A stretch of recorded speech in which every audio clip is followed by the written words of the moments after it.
खुलुमबाय इनसाइड नि बर'आव आं मिथु बर'। नेपाल हादराव खुंजानाय इन्डो नेपाल इनभाइटेशनल इंटरनेशनल चैंपियनशिप 2020-21 आव सनानि मेडेल देरहानो हानाय अनिन्दिता बसुमतारीखौ धेमाजि जिल्लानि गुबुन गुबुन दोलो आफाद फारियै सिलाफोथार दखरा UBPO, सिलाफोथार बाथौ महासभा, सिलाफोथार दखरा आसु, TMPK बायदि आफादफोरा न'आव फैनानै बरायफैयो। मख'जाथावदि नेपाल हादराव खुंजानाय इन्डो नेपाल इनभाइटेशनल इंटरनेशनल चैंपियनशिप 2020-21 आव अनिन्दिता बसुमतारीया चेस गेलेनाय आयदायाव सनानि मेडेल देरहानो हादोंमोन।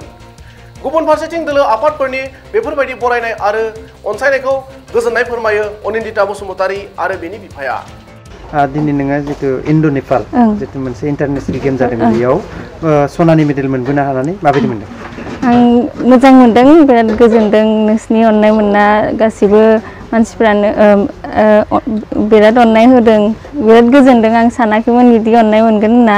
गोजोनदों, जोबोद गोजोनदों। बे खेलखौ मालानिफ्राय गेलेजेननायमोन? बे खेलखौ आं उन्दैनिफ्रायनो गेलेदों, एसे उन्दैनिफ्राय। ओरैनो आंनि बिफा बुद्धेश्वर बसुमतारी आफाजों ओरैनो एसे उन्दैयाव ओरैनो गेलेयोमोन। ओमफ्राय लासै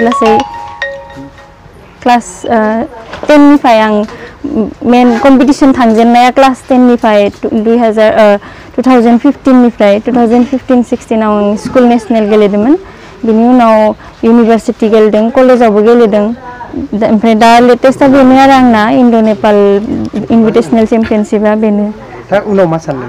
उनाव आं दा फरायगासिनो। आं दा 5th semester BPES bachelor of physical education and sports फरायगासिनो। बेखौनो आं फरायलांगासिनो। ओमफ्राय स्पर्ट्स लाइनावनो मा मोनलाङो, जेराव चान्स मोनलाङो बेखौनो आं मावलांगोन सानदों आरो। आं जोबोद साबायखर हरनो सानो। दिनै जोंहानि न'आवनो नुजाफैनाय, आंनो मान बावफैनाय जोंनि UBPO नि आफाद दैदेनगिरिमोन आरो सिलाफोथारनि बाथौ आफादनि दैदेनगिरि बिथांमोना जोंहानि न'आव फैनानै दिनै आंखौ लोगो मोनफैबाय। आं जोबोद गोजोनबाय, जोबोद रोजा साबायखर बावहरो, खुलुमनायखौ बावहरो। जोबोद गोजोनदों, बेनोसै।